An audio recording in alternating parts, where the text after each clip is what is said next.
Good morning. It's so quiet here. Good morning, good morning.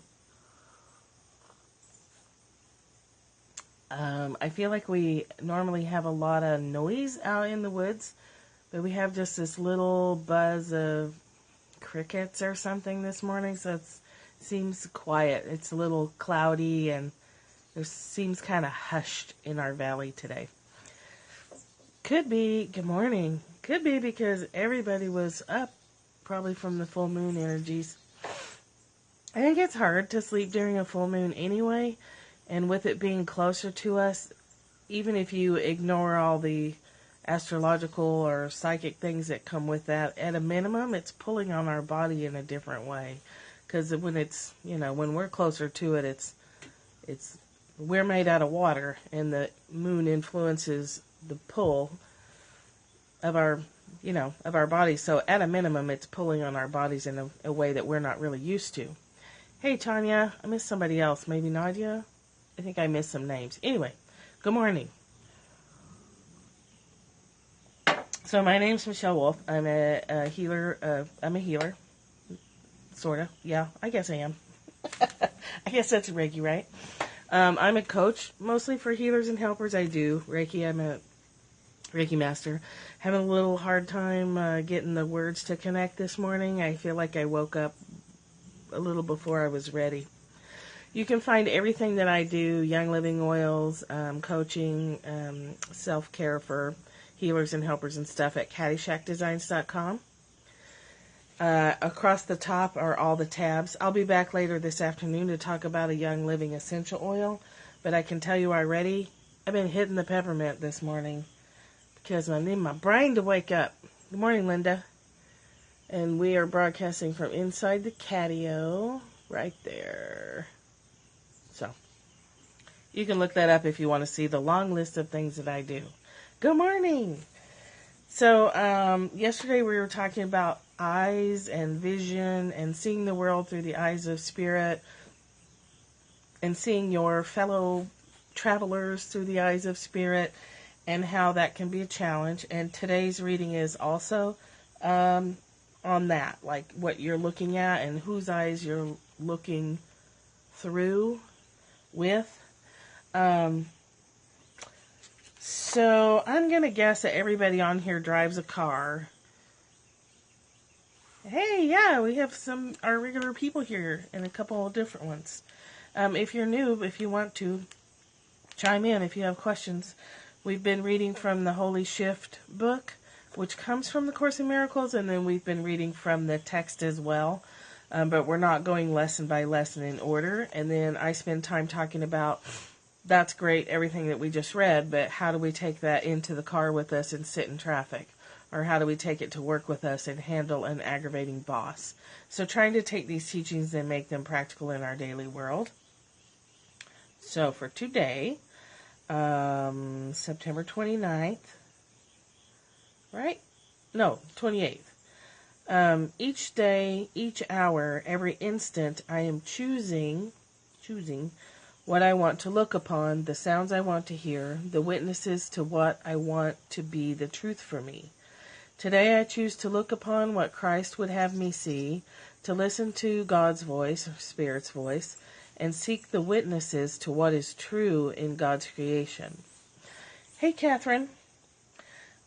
Each day, each hour, every instant, I am choosing what I want to look upon, the sounds I want to hear, the witnesses to what I want to be the truth for me. Okay, so today we can choose to look through our own eyes, or look, which are limited, or look through the eyes of Spirit, or God, or Goddess, or Source, and see an entirely different world.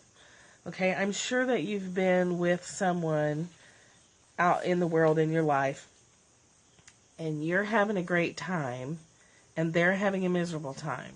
You're both physically in the same place. You're both physically, with your physical eyes, viewing the same tableau, but they're having a crappy experience and you're having a great time, which means you should ditch that person. I'm just kidding. But you know what I mean? Like your mindset, your choices, what you're telling yourself, your self-talk completely influences the experience you're having. Okay? Yeah, so I have a friend named Christy who loves Disney World. And you guys know what happened when we went to Disney World. Oh my God, it was every horrible thing I ever imagined. And we only went to the boardwalk area. I will never go inside Disney World. Not until I can master this so well that I see Disney World as an expression of spirit also. Because right now I see it as an expression of Satan. Right, Disney World was completely overwhelming to me. So I'd have to do some work. And then there's still, I'm never going to be perfect. Disney World is probably not ever going to be a great place for someone like me to go. I'm super sensitive and, oh geez. Oh, it was so horrible. Anyway, that's what I mean though. I could try. I would have to do a lot of work and maybe take his Xanax. But I could try to see Disney World. It's a great place, right? People love it. They have fun. Their kids have fun. It's such a joyous, memory-making place for a lot of people.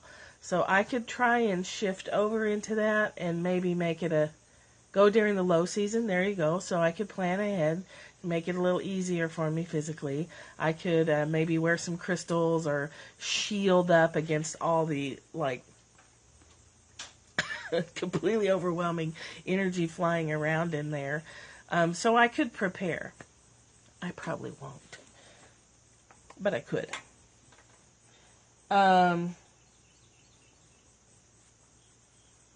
Let's see. Lesson 271 from the book. Human wind chime. That's a brilliant analogy. Oh, I'm not going to go. There's no way. That would be like I would take that on as a personal challenge. But there's no way I would pay that kind of money and have to do that kind of work to go someplace that I just don't really even care about. I love Disney, and I love Disney movies, and I love Pixar films, I love kids films. But I don't need to go to Disneyland. My idea of a personal, right? That's a lot of money to pay to be beat up.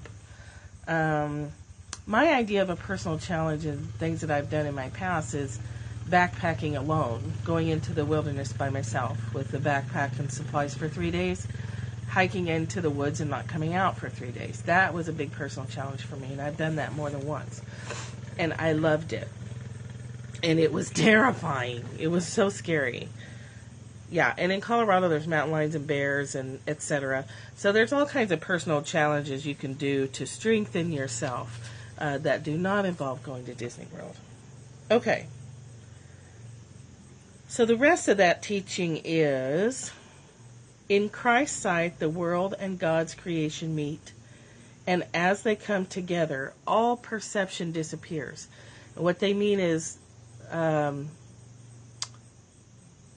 you aren't perceiving when you're already in it. If you recognize you're in something, you aren't perceiving it as a me and a you, and a me and a chair. There's an instant of collapsed understanding that you're just part of the whole. You may have had that experience and had a brief flash of that where thought is suspended briefly, and you just feel so connected to God or Spirit and so connected to the whole that you aren't even really aware of yourself. That's what they're talking about. Sometimes I think this book may have been written by Yoda, because everything's backwards. So let me read this and then I'm going to reread it. His kindly sight, Christ's sight, redeems the world from death, for nothing that he looks on but must live, remembering the Father and the Son, Creator and creation unified. So it's grammatically backwards. His kindly sight redeems the world from death, for everything that he sees must live, must be alive, because death doesn't exist as we think of it. It's not real. Remembering the Father and the Son. So I choose to be what I would look upon today. So again, about vision. Your body follows your eyes, and your spiritual body follows your spiritual eyes. Anyone on here remember learning how to ride a bike? When I used to mountain bike a lot, I figured out real quick on the downhill that you have to have your eyes focused ahead of your tire, picking the line that you're going to come down. And if you deviate from that, you're going to eat some dirt, and you're going to donate some blood to the trail. So that taught me a lot about being very intensely focused with my physical eyes. And it occurred to me then that my spiritual eyes are the same. If I'm focused on the crappy parts, then that's where I spend my time. And if I focus on the good parts of people or situations, then I spend more of my time there. So Abraham Hicks says in one of her books that if you did nothing but spend your time during the day appreciating everything you see, that within 30 days you probably wouldn't even recognize your life. That's hard to do. That's a hard challenge, to spend all day appreciating even the tiniest thing, or keeping that in your awareness. Like, it's hard to keep that in the forefront of your awareness, which is where Post-it notes can be helpful. Cell phone alarms. On my phone, I have alarms set to go off at periods during the day so that I remember to bring this stuff back into the forefront of my mind. Because it's not in our nature to remember that, because we don't need, our physical brain doesn't need to think about that stuff. Our physical brain is designed to scan our environment and see what's wrong. So to counteract that, cell phone alarms can be really helpful. Oh, it's really helpful. So when I was still working in social services and daily wanted to kill myself or someone else, I had an alarm. At that time, there was a coaching program where they would send you an email or a text message every hour, and they don't exist anymore, which is kind of a bummer, because it was a cool program where you could set it up. And Gmail or Google Calendar used to have a text alert too, but I think they just got rid of it. So now with cell phones and smartphones the way they are, you can set an alarm for yourself every hour or every 30 minutes, whatever you need to bring the teachings that you're working on back to the forefront of your mind. So when you're stuck in traffic and tempted to get drawn into the grumpy traffic stuff, an alarm goes off and you're like, oh, we were talking about vision this morning. How do I want to see this traffic situation differently? How do I want to look at this situation now through the eyes of Source rather than through the eyes of my physical limited mind? So cell phone alarms are good. You can get a spiritual buddy to work with you, and you guys could agree to call each other twice a day and say, hey, how you doing with your work today? How are you doing with spending more time in appreciation and less time in grumpiness or criticismness. So we have to make allowances because we can't sit on a meditation cushion all day. We have to find tools that help us keep this going.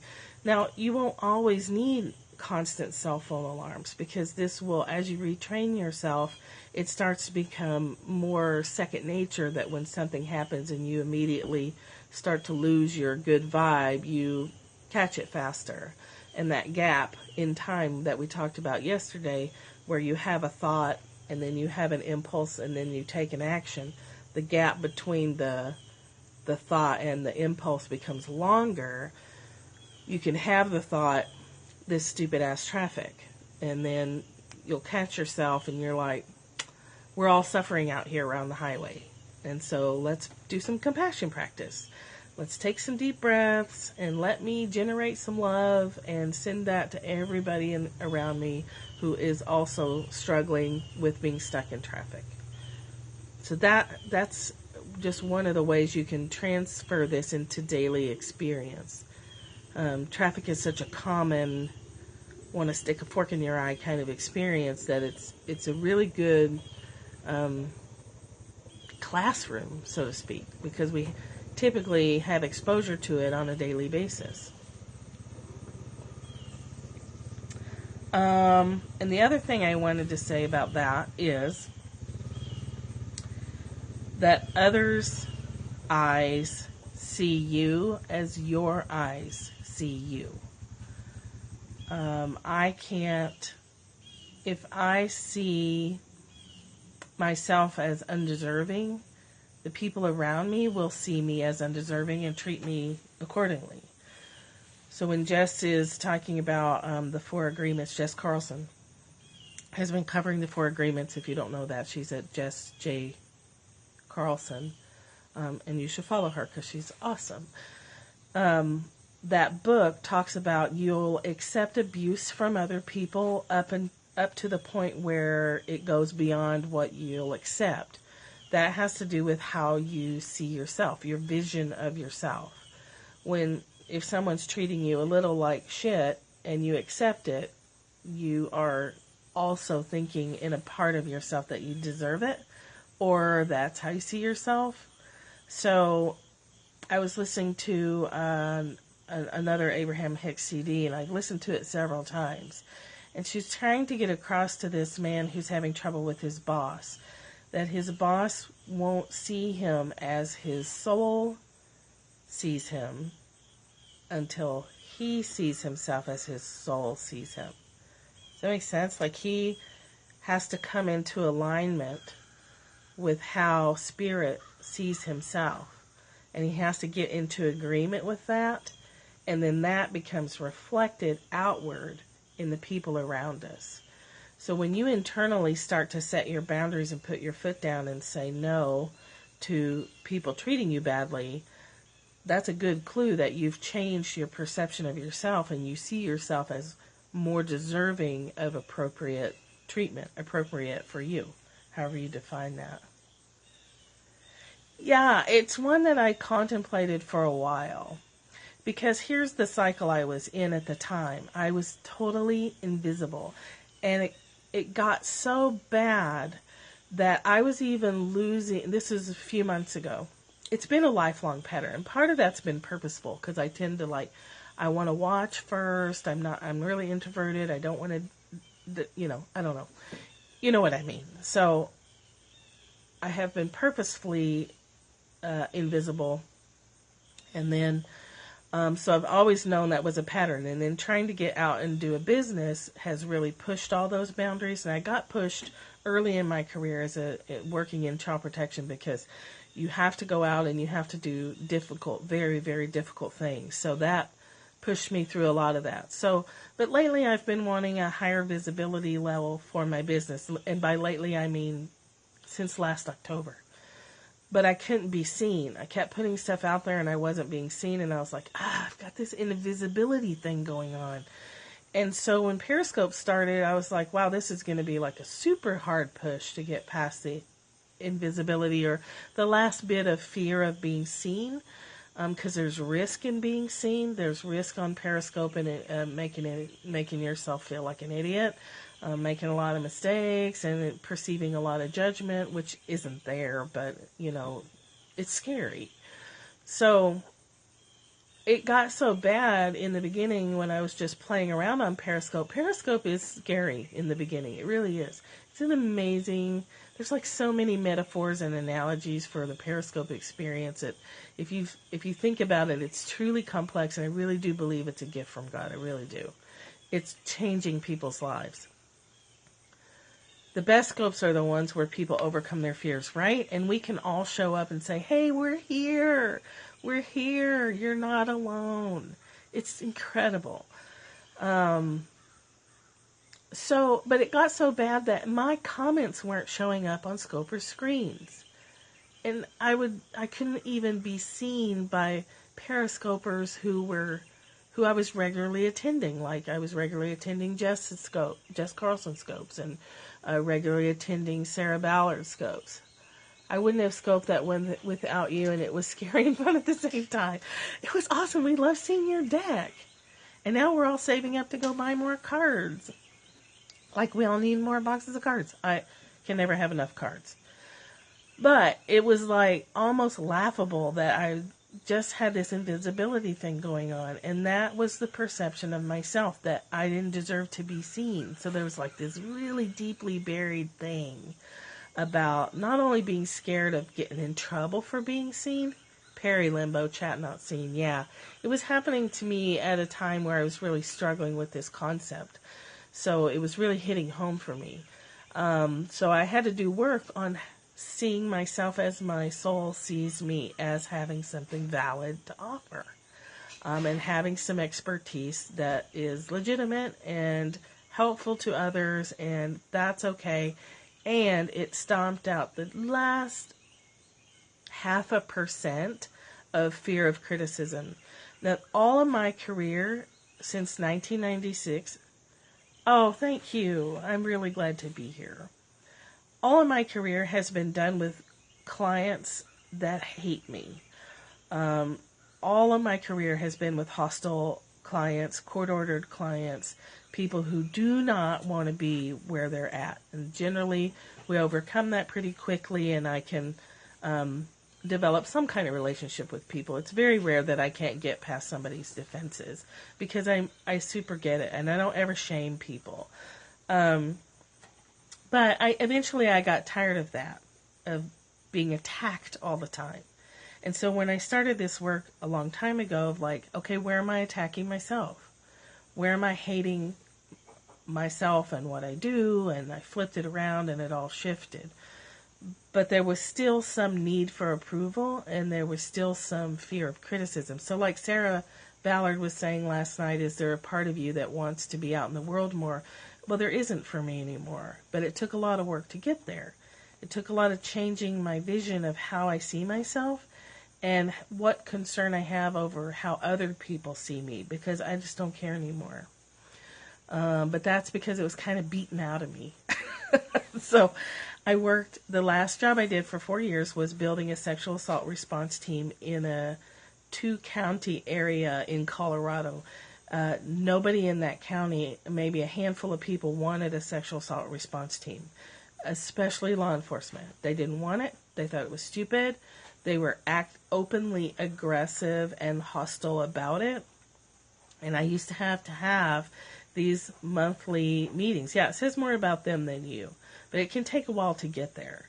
So, because being judged is like a survival thing. We're scared we're going to get kicked out of the tribe and die. I mean, at the bottom of it is what it is.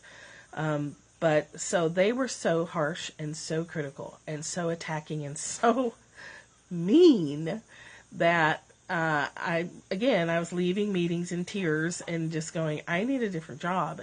But I know better. And so I was like, okay, what is this? What is this about? Well, if I wasn't worried about them criticizing, I would let them be their critical selves, and I wouldn't spend any energy trying to garner their approval.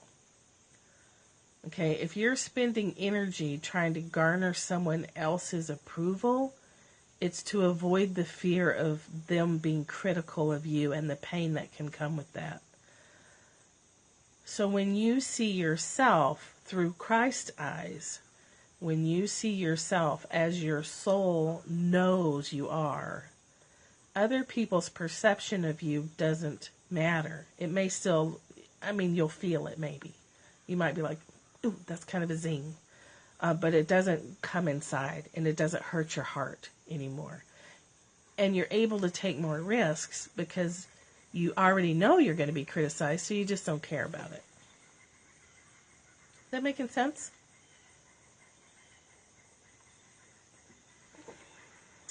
I think I have some peri-lag. Oh, phone call. It's hard, though. We find validation in how we are seen sometimes. Yeah. Because we have I'm learning to overcome others' judgments and to not give a crap on that negative type of criticism. Such a challenge. Because, like I said, our reptilian brain, our ancestral memory in our DNA, we have an impulse that says you better do whatever it takes to fit in, or you're going to be out on your ass in the cold with the wolves and you're going to die.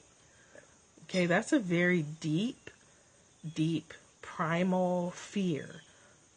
that drives a lot of our approval whore behavior. But it's not true.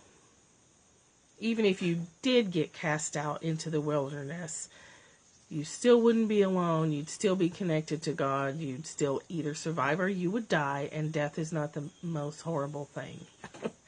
It's actually a return to source. So it's not as bad as we've made it out to be. Tribes are separative, and knowing we all are one helps. For survival, why do we have that DNA? For survival. In our early days, there weren't very many of us.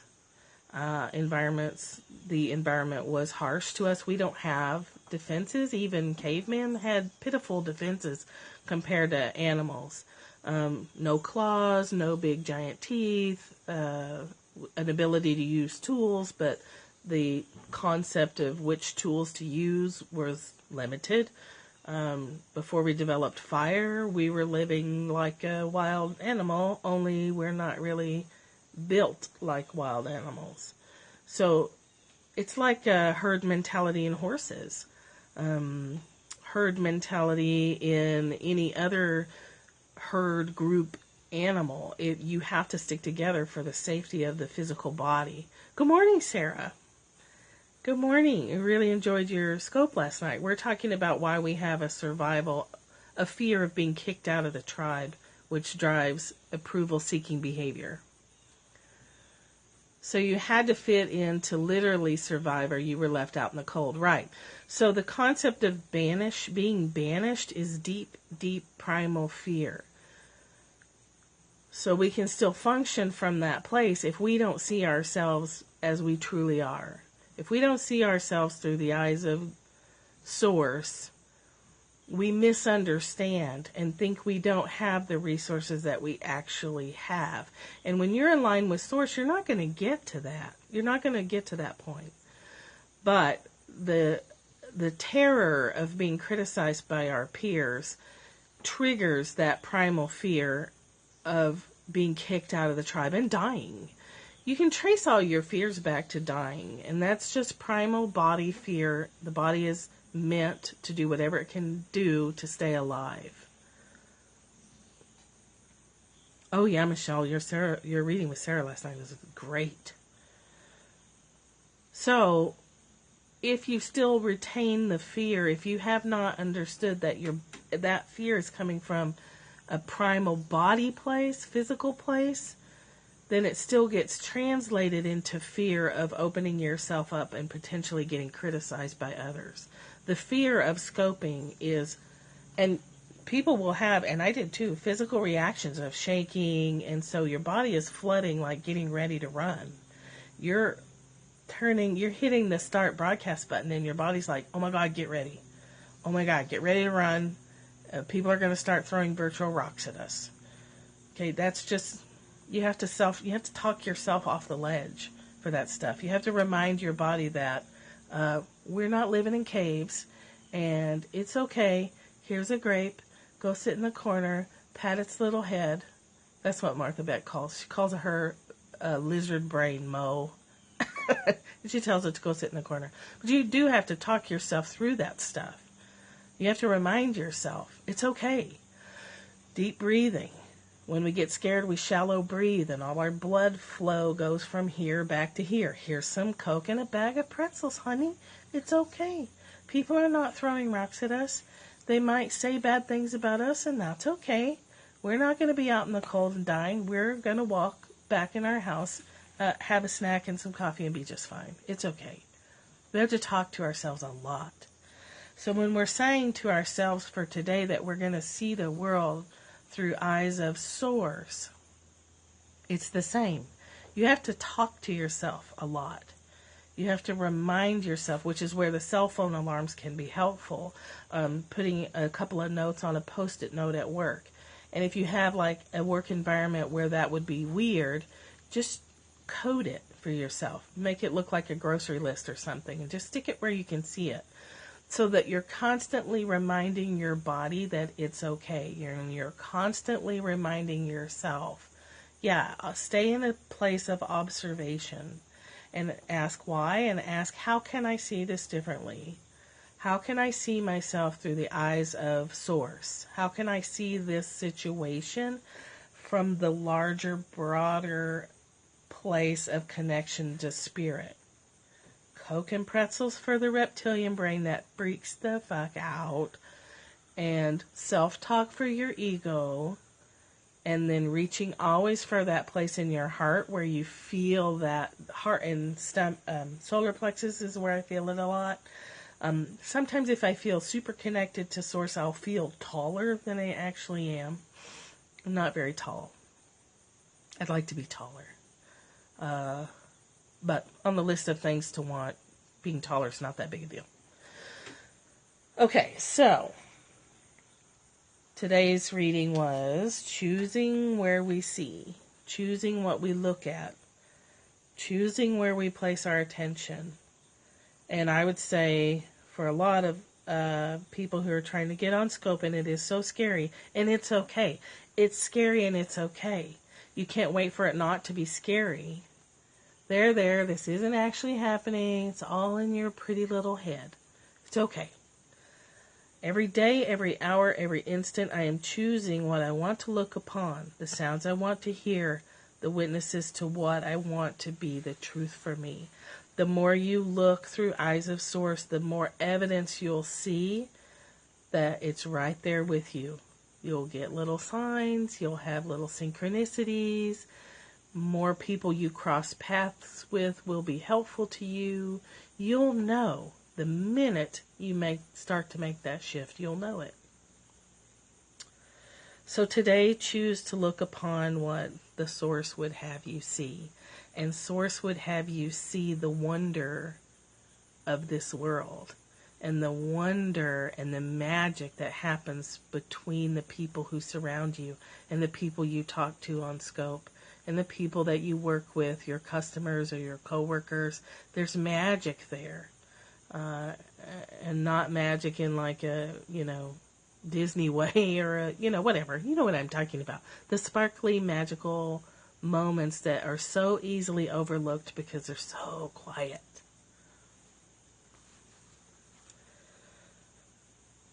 And challenge yourself to overcome that fear of criticism. Because you can. You absolutely can. I didn't think you could, but you can. I can stand up now in front of a crowd of, I don't even care how many people, and talk about things that I believe in, and I don't care. The SART team development pushed a lot of it out of me, and then Periscope pushed out the rest. You can do it. Oh, you absolutely can. You're challenging yourself. Just challenge yourself. It's okay. Just make a different choice. Post-it notes, cell phone alarms, appreciation lists, anything, and reminders. Like if God was looking at me right now, what would he see? What would he say? What would she say? Ask the people around you what they love about you. Ooh, that takes guts. Okay. I think that's it. Thanks for the hearts and for sharing your time with me. I'll be back sometime today with an essential oil. I'm going to take some more peppermint hits. Better than a Sharpie hit. So I can try and get my brain awake. I still feel a little out of sync. Oh, Sarah, your mala making is magical. Ask them to tell you something other than you're nice. Right. Get a little specifics. Thanks, Catherine. Yeah, ask for some specifics. Oh, Sharpie hits. Delicious. But no value to your body whatsoever. Whereas if you take a nice, sharp peppermint oil hit, there's some value to your body. And you get the nice Sharpie hit experience. You guys, that's funny. Okay. Thanks for coming. Thanks, everybody, for being here. And have a wonderful day. And know that I see you as your Source sees you, as a magical, beautiful, wonderful, unlimited people. And I appreciate your presence. I'll talk to you later today with a Young Living Oil. And then tomorrow I'll be back for this kind of work that we've been doing. You too, Sarah. Thank you. Bye, everybody.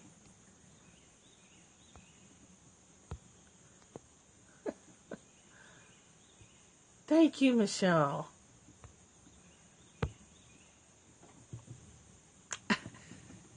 I really am trying to end the broadcast.